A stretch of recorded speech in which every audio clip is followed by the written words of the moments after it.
Hello, everyone, and welcome to Just Put Paint on It. This is season 4 of your favorite Friday show, where we sit, chat, and sometimes paint with amazing guests from all over the hobby world.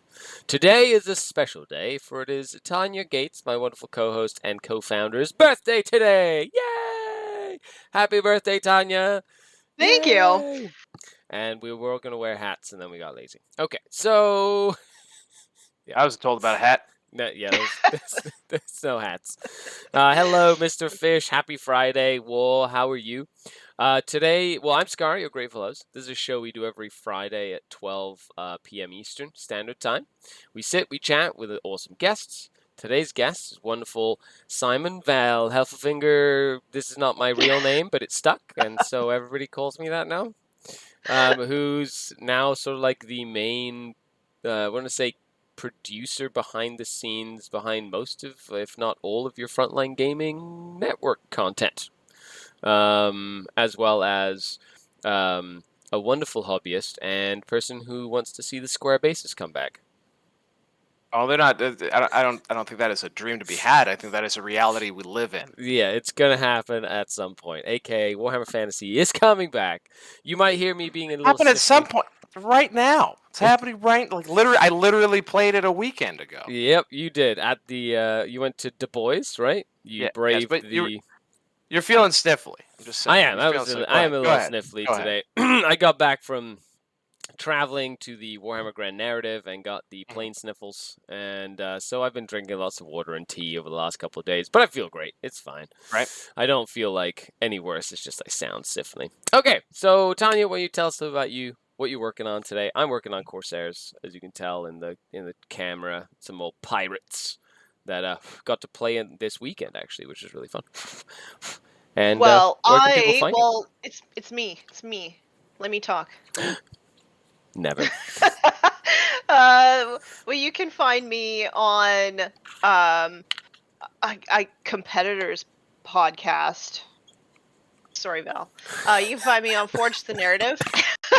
Which is a Bell of Lost Souls podcast. You're the only person on that podcast that's not also on a Frontline Gaming podcast. I know. Hey, we could rectify that. I've been trying. Your agent won't call me back. I don't know. It's like you've told them not to talk to me or something. That fucking bitch. No, I'm just joking. And that's where our monetization just went down the drain. Thank you, everyone. You can have some swearing. You can have some swearing. There's nothing wrong with it. Do you really get monetized on these? I don't get any strikes on them. Maybe they'll super chat. That's right. That's right. So anyway, I am painting up some ogres. So I'm going to be working on this guy's pants today. They look blue, but they are purple. Nice. Stupid camera. I love the ogres. Oh, the glasses. The glasses. I don't know about the glasses, guys. You know, I am a person behind these things, and normally I wear them because I'm producing, and I'm not actually looking at the camera, so it helps when you're like this all the time. Yeah, I have glasses on. You know, I think really the whole thing. That you with those glasses on, a little floating head, is like a staple Simon from Frontline Gaming server head look. I think it's great. I think the fact that you're like a little like a character behind the scenes is awesome. I would like a little Serval skull sticker that I could put on something. Oh, that'd be neat. I'd take one, please. People are always talking about merchandising. Oh, I know. And I get it too, and I'm like, tremendously lazy. People are like, you should get merchandise. I'm like, there's 5 people in the chat right now. Like, stop. I'm gonna get merch. I feel like if you are somebody who just would like to take advantage of on-air talent and make dozens of dollars by creating merchandise based on their output, you could probably do that, and then chip out 10% of whatever you make, so $10, and boom, there's a good little reciprocity there. Yep, I've sucked. I mean, Skari here is a full-on Warhammer capitalist. I am a professional capitalist, and I have so far barely even tried to make money, and I regret it deeply because I think it would probably be a good idea to make money. Yeah, like off Warhammer. At least put the hat out. You know, like, because there's lots of people who give Homes freely for of their the time. poor. It's busking. Homes for the We're poor. busking on the internet. It's Tanya's birthday. Happy birthday. Thank you. No, Kelsey, I have not yet talked about Du Bois and what I did. Everyone starts painting, and then I start talking, and then I don't get to paint. I'm painting, by the way, guys. Nice. Little What are you working on Yay! today? little slingshot. I've returned to my gobos now that the Empire have been off the shelf for a little while. I got a game against Jeff Brown, which some people in chat or in this group might know. Mm-hmm. He's gotten a Bretonia army put together Ooh, secretly. that's awesome. I love Bretonia. And he will be playing me, and I figured why not go at him with some gobos. So I gotta get my Doom Divers ready because they look like garbage right now. They're not painted. Those Doom Divers, by the way, in Warhammer Fantasy are some of the funniest. Like, I don't know, orcs in general in Warhammer Fantasy were like had some of the coolest, most thematic rules that were also the most frustrating to people. They're also like they're not terrible. Like I mean like the equivalent Warhammer 40K orcs like which would be what 6th edition roughly. Fifth? Would Would it be fifth? well 20. Let me just think here. I think the edition comes out in 8th edition is like 2010. I want to say 2012 something like that. And I think 7th edition came out. I started in 2015. It was already 7th for about a year. I want to say 2013, 14, something like that. It was before they blew up the old world. I think 7th edition was out. But 6th edition was only a year and a half before that. So Right. I would say it's congruent with the writing philosophy of roughly 6th edition Warhammer 40K. And that was the most boring, awful orc codex I think I ever had to suffer through. So, yeah. Wasn't 6th edition like a year? Yeah, well, Didn't it 6th only edition exist was a blip in time because it was so bad. They wanted to retcon that so fast. for... I do wonder about it because it was an era where they didn't really acknowledge the fact that they published things. That is true. They just sort of shipped them. So it was. I find it interesting that they did redo. It must have been internally. They must have had trouble playing it. That's the only reason why they might have done that. But Nobody at the studio wants to play this game. We should probably redevelop it. let's redo that one. But I think If that's probably Farseer summoning thousands of points of demons wasn't like a clear indicator that something was terribly wrong. Okay, so I want to hear about Du Bois. What do you want to hear? Well, how'd you do? Did you have fun? Who'd you I play against? What I happened? had a really brilliant time playing in the Du Bois tournament, the fantasy side room. Nice. It's really what it is. If anyone here has actually gone if anyone here has actually gone looking for 8th edition stuff and you never actually played fantasy back in the day, you might have encountered something called 8th edition for life, which is a forum that still exists. But it's like a nice little place where people have just stashed documents. They stash like documents and like basically every resource you could possibly want to have for 8th edition fantasy is available for you, or at least a link to it is available for you at the 8th edition for life forums. So it's cool because I got to thank them for that because it would have been harder to get into the game without that resource there. Yep. And also, they're just like a group of crusty old wargamers who have been playing each other for ages. So when they heard some guy from Canada wanted to come, they woke up some guy at a bus stop and was like, "Here, take this Warriors Chaos Army. We need an 8th person." So it was 8 glorious square basers playing, and it was an escalation tournament, which is a really neat format. We actually started with something called Triumph and Treachery, which I wonder if there's an AOS equivalent, or if there isn't. I highly recommend that people do this for AOS because it was one of those things that as I was playing it, I'm like, man, there's like 7. I think there's 7 people playing it at the same time, and it's like multiplayer. It's a multiplayer way to play fantasy, and I always thought, okay, it's probably not gonna be good because back in the day, like Apocalypse rules were just like, just bring all your stuff, and there wasn't really any actual game that they used to knit together. But Trials of Treachery does do some things to make it treacherous and interesting, and modifies the core game, and it's fun. So highly recommended, but also the whole thing's bittersweet. Everything is bittersweet because I was playing it. I'm like, man, this is so much fun. I'm never gonna do this again in my entire life. Oh well. Hey, you kept me in the moment. So anyway, so basically tee off with some Triumph and Treachery. Basically multiplayer. So we played on 2 big old tables smooshed together. There are 2 people on each side of the table, give or take. And then you have to play against one another. And you can only declare one person as your opponent in each phase. So it makes it kind of interesting. So if you're doing spell stuff, you might declare like someone who's actually secretly your ally, your opponent, because you just want to cast some buffs on yourself. Or you might want to pick on somebody, or if you're anyway, it adds like a lot of fun, and the goal is to get as much gold and stuff. Nice. And you can just straight bribe people. They were using actual cash. I lost out because I kept trying to use Canadian to buy off somebody. Didn't work out for me. So anyway, and also it was a great way to kind of remember how to do things, especially for me because I'm coming out of like a bubble of like me and Tech Priest Sticky, who works with me on FLGN for the most part, and another cool guy I've made friends with in Toronto. Like that's my meta.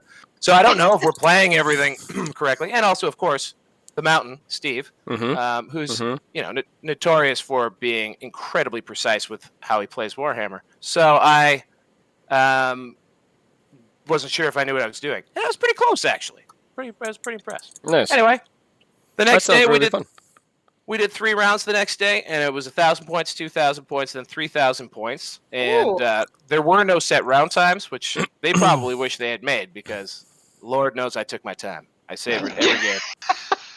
And in the first game, I played a guy named Isaac, who was the only high elf player there, but he was playing.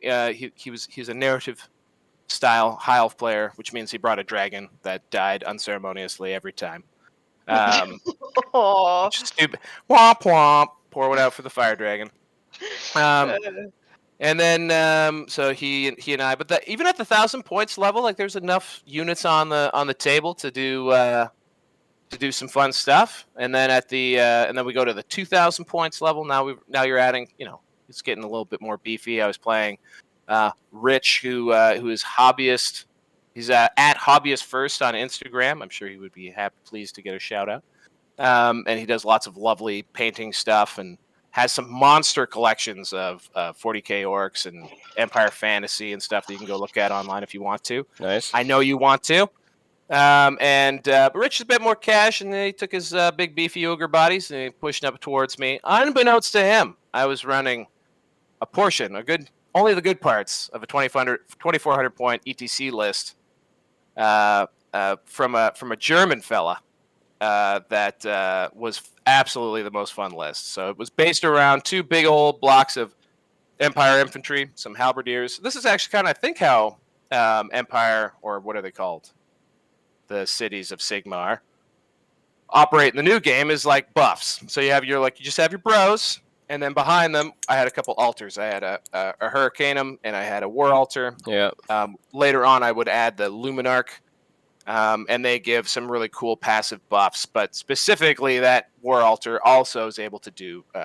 He's able to cast prayers, incantations, much like other War Priests in other games. Yeah, like a War Priest. Nice. He was an Arc Lector, and that creates just this bubble of just gnarliness. And when combined with the magic that was tailored to go with this list, which is the Lore of Light, you can turn Lore these. Light's really good. You can turn these unwashed Stirlanders caked in mud, smelling of fish, and you can turn them into some real knock them down, drag them out fist fighters, and it was absolutely awesome. And I was also able to do things like chaff them up. Like I got him tripped up, so his big ogre bus got real close, but some archers went in front. But I used some magic chicanery to make sure they didn't break. Mm-hmm. It was lovely. So he just got all kinds of gooed up, and he didn't wind up winning, which was great for me. And And then next game I played, I think their shooter. I think he actually did wind up winning the event, but I think he was their main big time player, and he was playing Chaos Trolls with Throg. Again, another kind of archetypal Warriors of Chaos army. Don't they have like a really good ward save, Trolls? Trolls don't have Fantasy? ward saves. This is the awesome part, right? So Trolls don't have ward saves, but they have regeneration That's saves. what it was, yeah. Which are similar to ward saves, except that if you get hit with a flaming attack in the game, you lose your regeneration save. So in a lot of cases, like armies will often bring, they'll give a special weapon to somebody, or they'll have the ability to get some flaming attacks from magic, but not like enough to deal with an entire army that is regenerating. Well, my friend, the War Altar of Sigmar, he is a pious and devout Sigmarite person, and he can give everyone within 6 inches of himself flaming attacks. And that includes my artillery and all that stuff. And I thought that meant that it was pretty much game, set, match, but not at all. It turned into a hilariously long game. I think it was 5. I think it was comically long. I mean, my opponent did drink, I believe, 2 entire bottles of wine. And this was a guy who didn't always drink 2 bottles of wine. I had the impression, so that was at least good. Like I wasn't like you forced him to drink 2 bottles of wine, is what you're saying? No, I made him resort neither to alcohol, Simon. I neither drank nor ate nor was sustained by anything other than my love and devotion to Sigmar, and Nice. and we just had the most wonderful game. And at the end of it all, there's this moment where actually Rich, the guy I played previously, is over my opponent's shoulder, and I said, I got him. Just as that person gets off something called Purple Sun. Oh no! Which I had forgotten. Out of this guy that this mage at the back corner of the table that'd been sitting there forever, just waiting for his moment to shine, and he gets it off. And my army just so happened had coalesced into this beautiful column. So the way Purple Sun works is it's a little template, and it just sort of moves in a straight line. And anything under it, if it's not fast in the game, so if it doesn't have high initiative, it literally just gets sucked into this purple swirling maw of purple nasty. Oh no. That makes me sad inside for you. Well, give me a minute. So that goes over, and normally this would be a time in gaming where I go, fuck, and I get mad, and I get mad, and I go on what they call tilt. I enter the grumpy zone.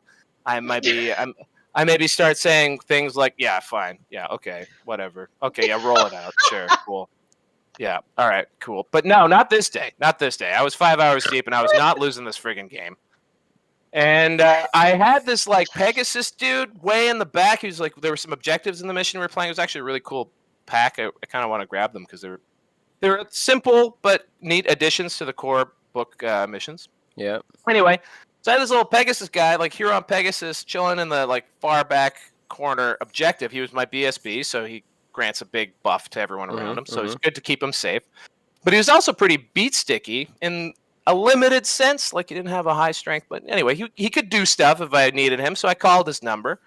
This guy proceeds to like just charge right up, get the other BSB. He beats up this like Nurgle guy on a Palanquin, just drives him out of combat. And then he first he kills 3 trolls, overruns, because you can fight twice if you line this up correctly, overruns into the BSB, kills that guy, and then goes again and gets that stupid death mage that had launched the Purple Sun.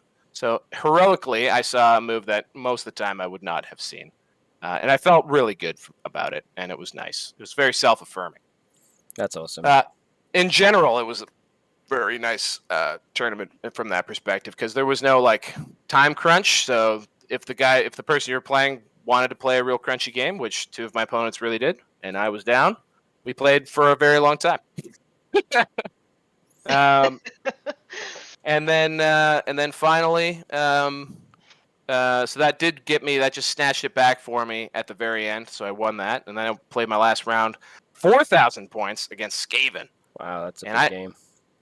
And despite watching a lot of mini wargaming, is it Cullen? Is it Cullen who plays a lot of Skaven on mini wargaming? I'd have to double check, but I believe so. With he plays a lot of that stuff. Yeah.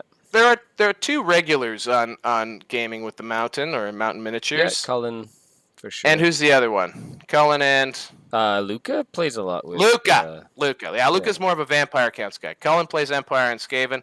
And I actually I didn't really have a good idea of what Skaven did. They were kind of one of my like I knew what Throg did. I knew what his army. I understood the risks, what was going on there. But Skaven are sneaky little rats. So not knowing exactly what they can do or what they're likely to do, because another neat convention of fantasy is that you don't know what your opponent's relics are. So you don't know where all their stuff is. It's all hidden. Now, as all Warhammer works this has the best choices. If I was a little bit familiar with the Skaven, I would have known, for example, that his plague rats or whatever the hell they were could reroll all hits and all wounds in the first round of combat. Probably would have known that. Frenzy? Is that what Frenzy is? No. No, it's like a special banner that they have. Oh, okay. No, those are rules that they have. They have Frenzy, but they also have another banner that they can fire off. But so I kind of knew what Plague Rats did, but I didn't know that they could do that. So I wound up losing a unit to them when I shouldn't have, basically. Right. But that was just my own lack of knowledge. And then he had this thing called a Brass Orb, which was basically a purple sun that he can just chuck like a grenade. So I got hip to him because he was trying to do this thing called Skitter Leap, which is so he could take a Skaven dude and place him wherever he wanted. And I knew that it was a engineer type thing, and that they had like weird freaky deaky equipment that they could have. So I'm like, you want this guy behind my enemy lines right now? And I know he could have some weird stuff. Could I see your book? And I look at his book. I'm like, he's okay. All right, he's got this, doesn't he? And it's like, I don't know, he might have that. I'm like, shut up, he's got that. So I stopped it. But I had to literally go look it up. I can't believe he didn't just say, okay, fine, he's got the Brass Orb, whatever. You got me. Anyway, but later on, so we continue to have this amazing game and a lot of back and forth. And I felt like I knew I was well ahead. And I was doing smart things, Riven. I was doing smart things. Nice. I was doing things like I had my Demigriff, my big expensive Demigriff unit. They got mulched by the Skaven have a really amazing cannon, and they killed a bunch of them. But I just had them go up. They killed 2 units. They did not get their points back, but there was one guy left. And instead of committing him and letting him die, I ran him away because that means that my opponent didn't get the points. There you go. I'd never do that in Warhammer 40K. I've never done that in Warhammer 40,000. I've never thought to myself, if I just don't let these guys die, they don't get the points. It was incredible. I was seeing the Matrix, but at the end of the game, the Skaven player 100% saw the Matrix, and he is the rat with that Brass Orb thing had at that point walked more or less across the entire table. At least in my imagination he did. That's why he came out of nowhere to me. And he just lobbed this Brass Orb at my steam tank. It gets sucked into whatever place it sucks the steam tank into, which makes me lose table quarters in the last 30 seconds of the game. And then he manages to break a combat where I thought he shouldn't have necessarily broken the combat. I think maybe it didn't go my way, but it was still possible, and I didn't place my Arc Lector correctly, so he got overrun into, and then he broke and he ran off the table. So that's 500 points, and that swung it to victory for the Skaven in just the last few seconds. But it was an amazing game, and when you lose like that, I don't think it's no. I would love to have been on his side of 2 swings like that. That's for sure. So it was pretty fun. So it was a really, really great experience being able to play that much fantasy against people who they weren't super tuned. This wasn't top table effort at a 40K event, but they were people who were still there to play the game. You know what I mean? And that's all I can really ask for. Is folks who are cordial and there to play the game. So they're trying hard, but not fucking going to Warhammer school. No, I do miss Warhammer Fantasy. I miss being able to use my little Tomb Kings so much. I love my Tomb Kings. My Tomb Kings are so fun. You got some? You still have them? Oh yeah, I've got a full 3,000 point army of Tomb Kings. See, so this is where I want to take us now. Is a little meta conversation. Also, I want to talk to you about your narrative event that you Yeah. went to. I would like to talk to I you went to about the 40K Grand Narrative, which was awesome. But I do want to say this, that like you keep talking about how like fantasy is dead, and I would have been in your boat too until I needed to take a timeout from 40K because I was turning into a toxic member of the community, and Ditto. and so I took a timeout, put myself in the corner, and well, fantasy's not dead. Like it's all still published. Like it's all still there. It's like, and I find it fascinating that even if you'd asked me a year or two, like 2 years ago, let's say, I would have said it's dumb to play old editions of the game. But in fantasy, you have like they're small and fractured little clicks, but like each edition of the game kind of gets its due respect. Yep. And it'd be fascinating to me to think, like, do a little thought exercise of like what editions, if we were to, if they like did Age of the Emperor, and like he, I don't know what the hell would happen in 40K, but let's say they turned on a dime and like really changed what they were doing with the flagship. I'd be curious to know, like, what editions do you think people would suddenly find again? Like what would people go back and resurrect? If you could choose any edition to go back to and play, what would it be? I personally, for 40K, I think 5th edition is probably my favorite. 5th edition was just before, so after 4th. Like 4th edition was, they tried a whole bunch of new stuff. Combat changed drastically. The way vehicles worked changed drastically. But then 5th is when I really kind of got into the game, I think, in kind. I played a lot of games in 5th edition 40K. But chat, let us know as well. Let me go into chat real quick, because chat's been going off, and I want to make sure we catch a few people here with everything. But hello, everybody in chat. Thanks for coming to hang out. Kelsey says happy birthday. George says happy birthday. Deep Games Spain. Antonio says a falcon, a war mistress, and an archon walk into a bar. What a party! It's exciting. John Q says, "Look at this guy with a blurred whiteboard. That's just a falcon. He's just it's just Val. He's just like hanging out in the fog of war." In the miasma. Yeah. The miasma. Says, what a treachery worth of money in Canadian is 0.45 Canadian treacheries. Yeah, that's the exchange rate. Hey, Bloodbath and Beyond, thanks for coming to hang out with us today. Hey, Keith, what's going on? Hey, downvoting people. I better get a downvote and a mean comment. Okay. Oh, dear. Just helps the algorithm. Thanks for engaging with the content. Hunter says, ooh, Grand Narrative. Oh, man, the Grand Narrative is great. We'll get to that in a second. Heaven's Teeth says 5th edition, 40K.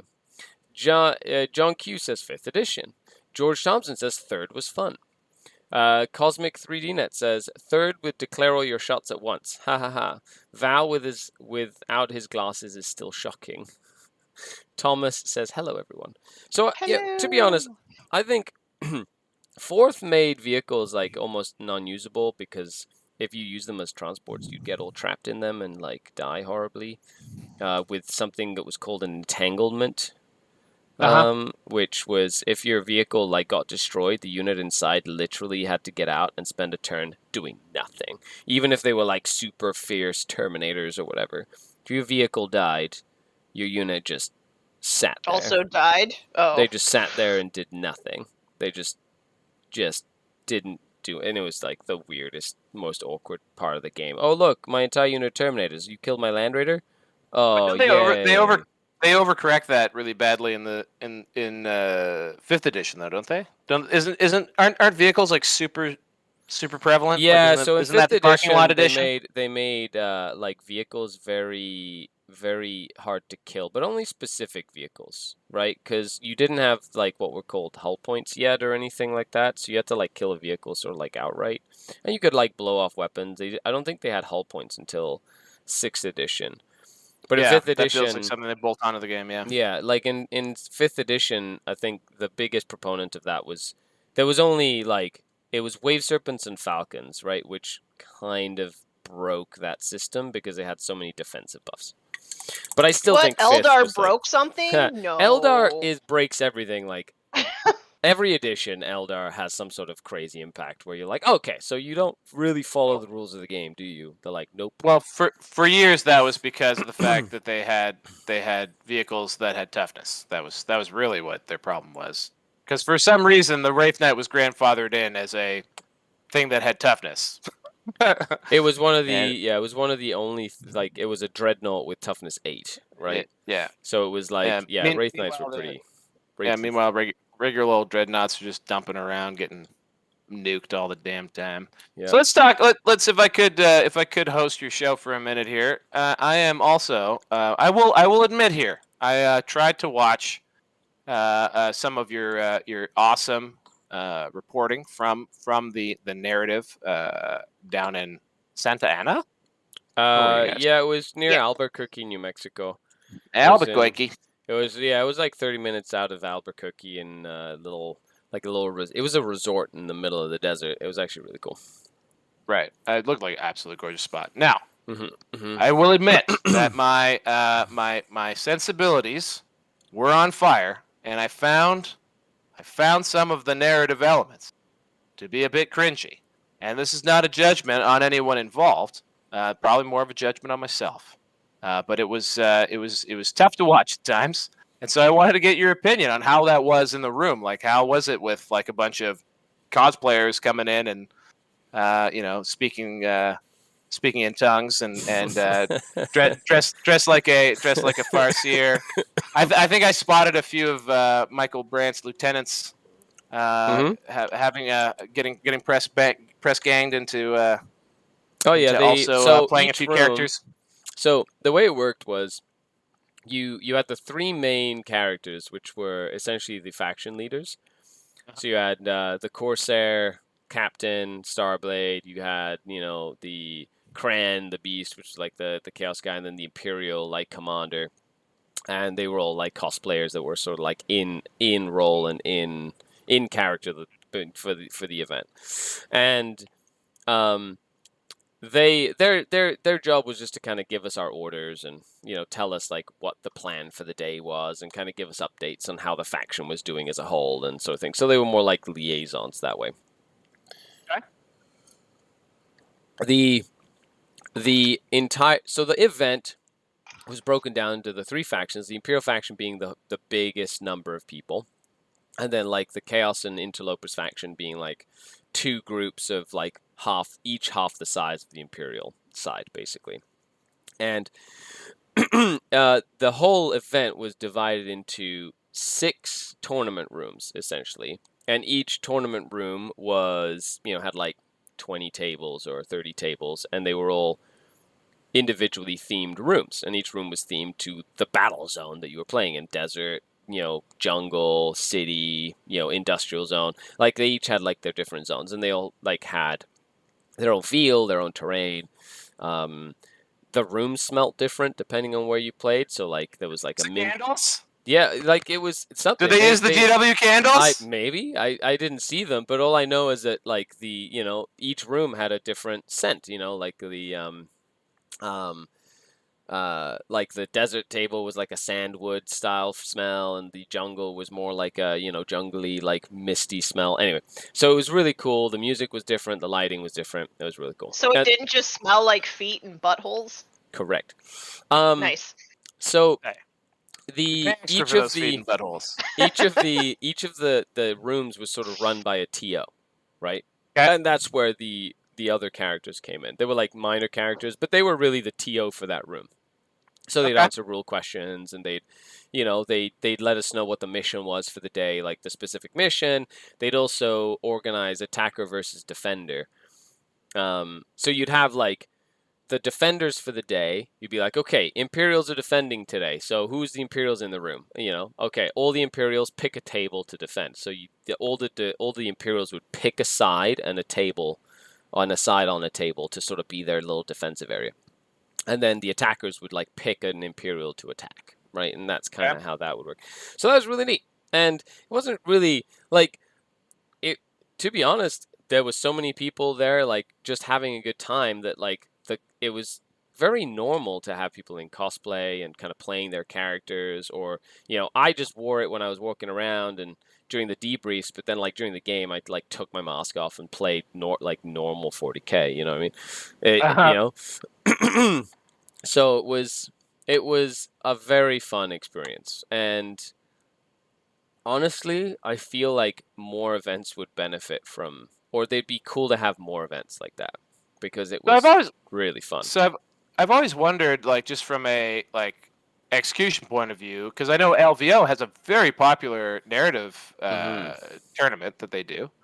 And I've never gotten around to like just walking by and actually seeing like how is that thing structured? Like, how are you guys?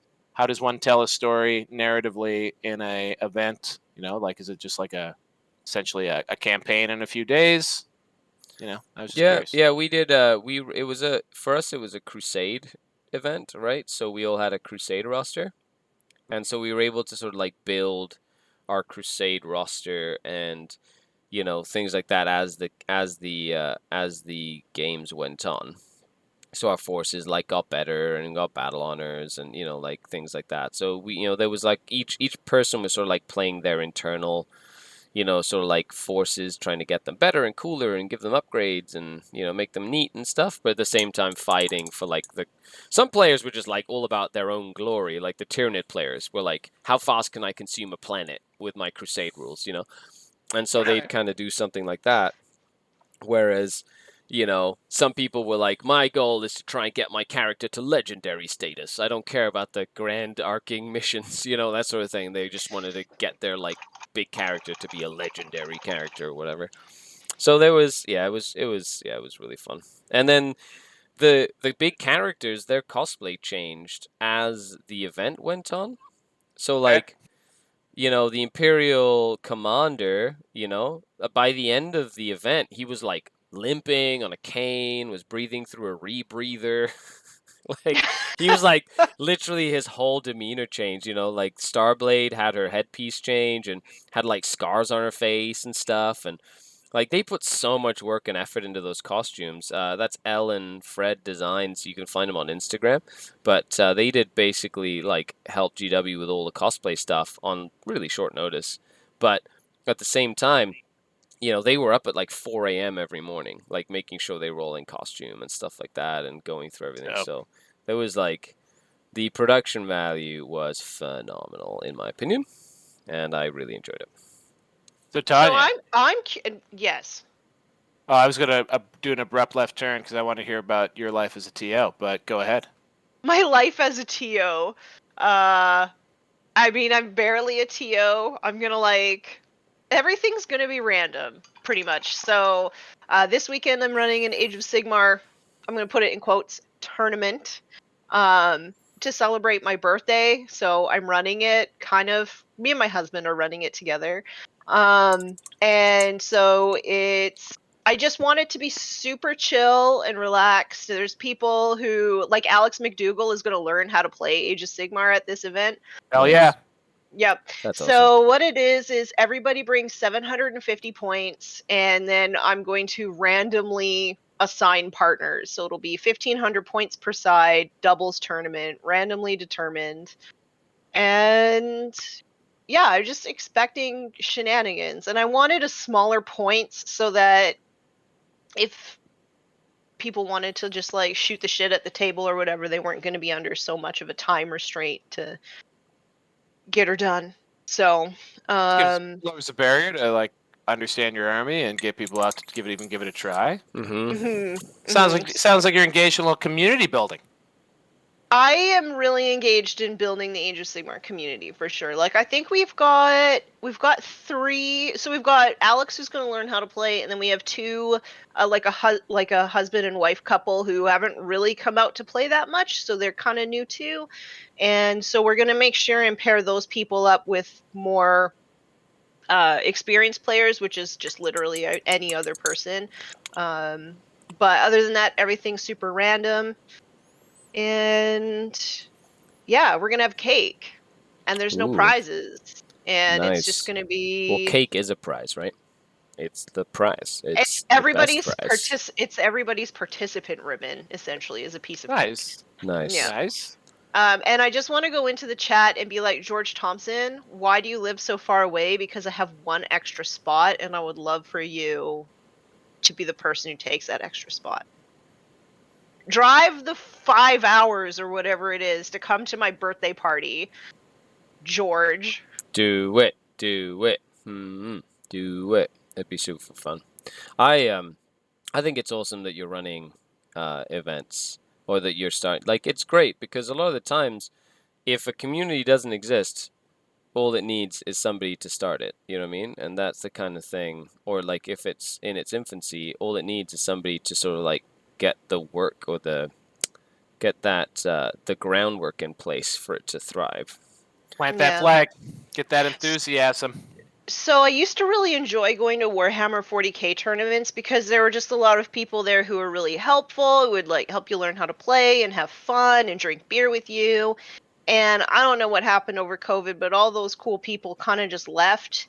And then the people that were left playing didn't want to even really be friendly. And I was just like, well, that sucks, because that's the whole reason why I went to these events in the first place, was, you know, as a social event. And so I missed it, and I wanted to do it, and I made mindful choices to make sure that people knew that it's not a super intense thing. Like, obviously there's probably going to be people there who want to win, but at the same time you're randomly paired with a partner, so I probably wouldn't take it too seriously. You know what I mean? Yep. So let's not mess up Tanya's birthday party, guys. Let's just have like a nice doubles event. And let's think about doubles. Doubles, you know, you get randomly paired, and hopefully people make friends with folks they didn't otherwise know. Yep. So it's good. When is Val going to set up a Warhammer Fantasy Battles narrative tournament? I will not be doing that, Jeff. But I would like. I do find myself contemplating Warhammer Fantasy Battles actual tournaments, regular tournaments, a lot. So yeah, stay tuned. GTA, got to figure it out. Although every now and again, down in, what do they call is it the bunker? What do they call the mini wargaming? It is the bunker. Every now and again, there was one back in September, I think. That was just an uncomped 8th edition one. That's fun. Our friend from the team that I was on the ETC, he won it. He went down there with Bretonians. Why is his name escaping me? I played team events with him all the time. I'm such a bad person. Anyway. You're one of the wonderful people in this world, so... Oh, stop it. Well... No, never. Yeah. It's true, and you can't escape the reality of Simon. Oh, sure I can. Sure I can. You can be delusional. You could be delusional and like not live in reality. That's fine. But the reality is that I think you're pretty awesome. I mean, I'm coming down to help you with the LVO stream because you're awesome. Which I've been in and out of an existential crisis about for probably the last fucking 2 weeks. Oh no. But yeah, we'll get something. I'm actually excited. I get to come to LVO this year. Yeah. Yeah, it's gonna be a fun time.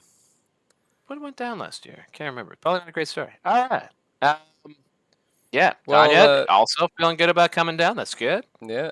What do you what's like on the docket for you? You've been, because you're a dad. You've got like all this responsibility. You're doing hobbying. You're helping producing thanks stuff. For reminding him about all this stuff and his existential crisis. And and I know that what's like, what does it look like in the future for you? Going to be like, the media conglomerate mastermind of the planet, with 40K, like coming into what I was doing with Frontline Gaming, like I was a lot more fired up about sort of competitive scene, and I think we're a game in transition right now with 40K, whether we know it or not. I think especially from a competitive perspective, things are going to look a lot different, 6 months to a year from now. Maybe a new edition, maybe even other things that are significantly different beyond that. So, I don't know. I had this idea in my head for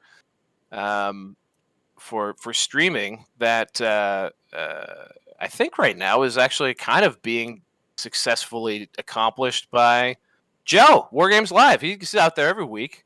Yep. and he's doing just a wonderful job. And I think a lot of what motivated him to get off the couch and go do stuff was that he didn't feel like the stream he wanted to see was out there. That's what motivated me to get off the couch. Actually, it was even just proving, I think, fundamentally that streams can be engaging and something that people want to watch. Yep.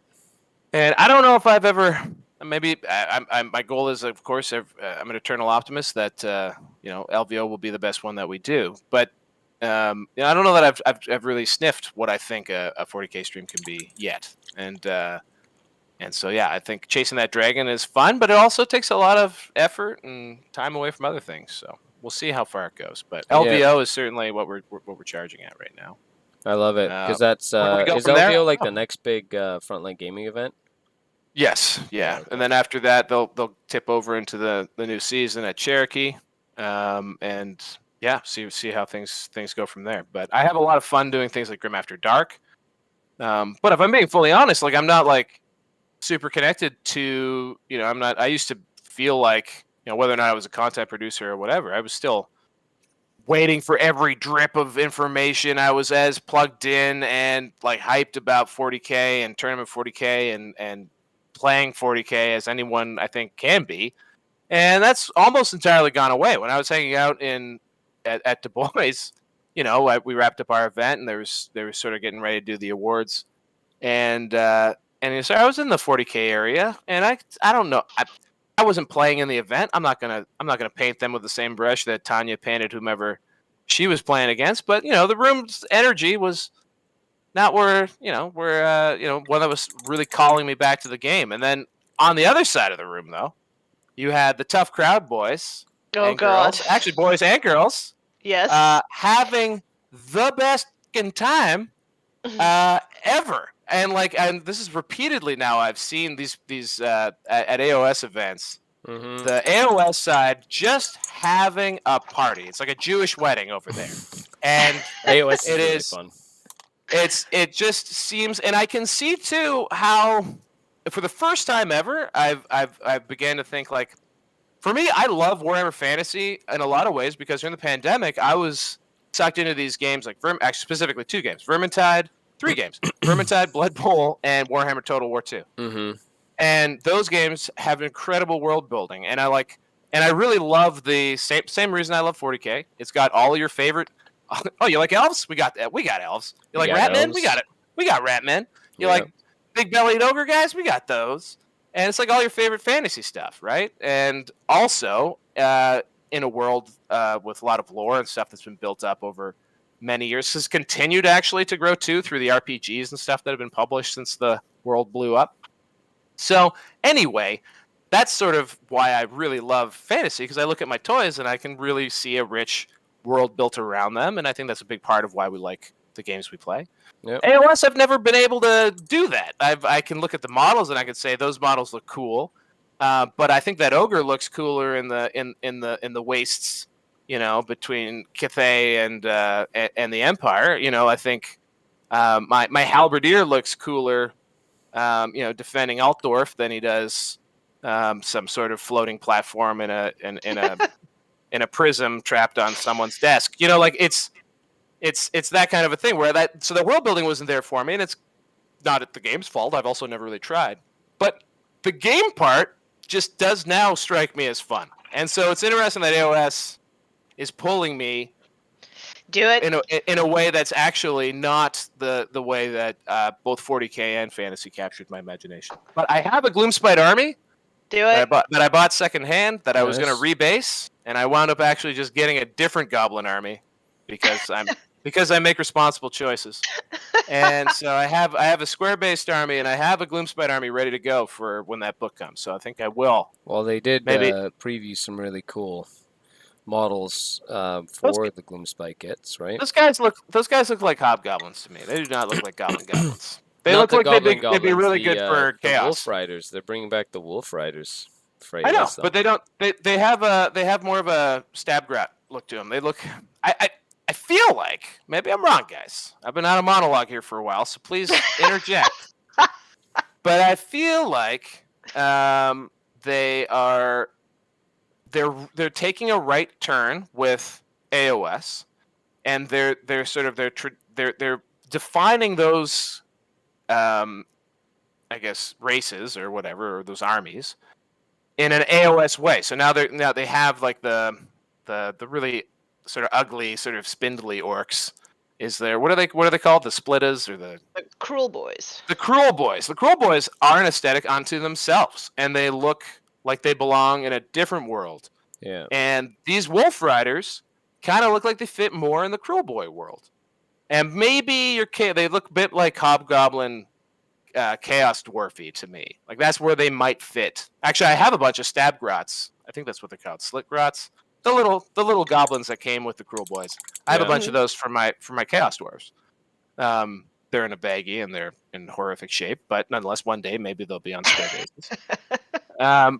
So but I really like that, and also how they're taking Cities of Sigmar and they're putting a human army in the game that is designed for that world. So now you'll have a human perspective in AOS that is relatable and not always pulling you back to fantasy. Because I think like if I look at a halberdier, I don't think of Age of Sigmar. I think of Warhammer Fantasy, Fantasy, right? Imperial, Griffins, sort of stuff. Yeah, right. Yeah. So having things that are of AOS and designed for AOS keep you there, and they like allow you to start building that world there rather than always calling back to the old stuff, the old game. the stuff old world. They will say. Maybe the old stuff will just seamlessly start living in the old world. We'll see. Well, hopefully, it'd be really cool to see what they design for the old world, which I'm really excited about once they get down to it.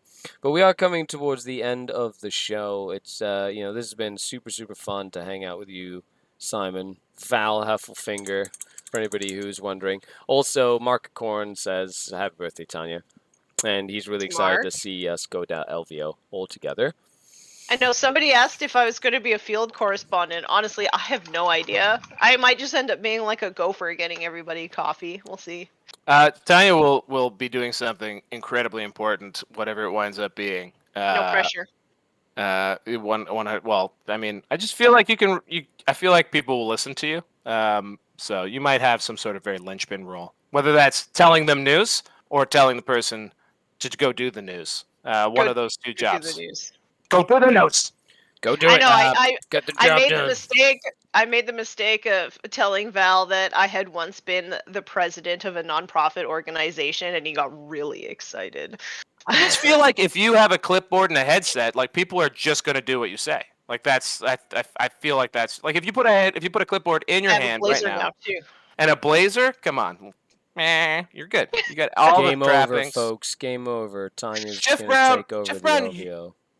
Jeff Brown's asking when I'm going to teach him, if I'm ready to teach him how to play Warhammer Fantasy next weekend. He's going to teach me. Jeff Brown used to run what I think some people would say what was wrong with Warhammer 8th Edition. I say is what was beautiful about it.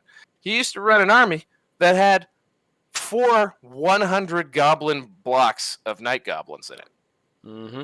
400 night goblins in 4 You were bricks. the problem, bro. I don't know. I think that's incredible. Yeah, no, it was. I used to run. Anyway, there was like we could get into the weeds here. But Simon, why don't you tell everybody at home that's watching? What do you have coming up the pipeline? Where can people find the work that you do for folks who are wondering how to get more involved, and what you have planned coming up? Like I guess as we discussed, we got a stream coming up on the Frontline Gaming Network at the Las Vegas Open, probably about 6 weeks away, maybe 7 weeks if we're being generous, which is wild. So that's going to be the biggest streaming event in the history of streaming events. That should be a lot of fun. Every week, I'm at least somewhat involved. Usually more directly involved in Grim After Dark, which is every Mondays at 10 p.m. Eastern Time, starring John and Danny of, well, I guess they're of Grim After Dark fame now. They used to be of Mob Rule fame, but now I think we got them. And it's a lot of fun. It's for some reason, late night themed 40K talk show where we have fun talking through various things that appear in the community. And then we of course have Signals from the Frontline, a stalwart cornerstone of the Frontline Gaming Network for many, many years, hosted by Kicker and Seth. And then finally the Thursday show probably the best show you can get, I think, as far as for understanding the meta that is in front of us rather than that has already happened. Yeah. Those guys look at the events coming immediately on the weekend coming up, and are spooky in how accurate they often are with their prognostications. It's Those a guys are great all right, group I of guess. crew. It's a great crew that you have running that for sure. But I'll make sure I put That's- some links in the description for anybody who wants to hang out. Simon, Val, thanks for Val Heffelfinger, as If you you ever are want to known. find me, if you ever actually want my stuff, I tend to just post random garbage on Facebook because I can't be bothered doing other stuff. So me, Val Heffelfinger on Facebook, I tend to just add people as long as they don't have obviously racist stuff on their feed. Yep, that makes sense. But thank you for coming on. Really appreciate it. It's been an absolute pleasure. Tanya, happy birthday once again. Thank you. Why don't you let people know where people can find you and what you have coming up the pipeline? Okay, well, first thing, don't add me on Facebook because I don't accept strangers on Facebook.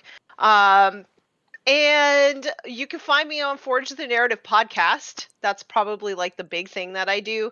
I also do short little videos on YouTube going over some of the craziest, stupidest rules in Warhammer 40k. So if you need help learning, that's probably a good place to go. And I post ramblings on Instagram. So you can follow me there too. Especially now in HD with a new camera. No, I don't have an. Oh yeah, I do. I have a new camera for Instagram, but nothing else. Excellent. Other than that, thank you very much, everybody, for hanging out on today's Just Put Paint on It. I'm, of course, Thanks Skari. for having me. Yeah, no problem. Thanks for coming to hang out, everybody. Of course, if you'd like to support the show and you enjoy the stuff I do and I've been doing for many, many years, best way to support me is on Patreon. The link is down below. All the money goes to helping me continue what I do, so I appreciate all your support, which is awesome. Thank you so much, everybody. Other than that, that's it. We'll be back next week with more awesome guests. And thanks a lot, everybody. Don't forget to hashtag SkaredCast on it. Is that how it works? SkaredCast on it? Slap chop. Slap chop. You should check out my little video that I did about that. It's freaking hilarious. Bye, everybody.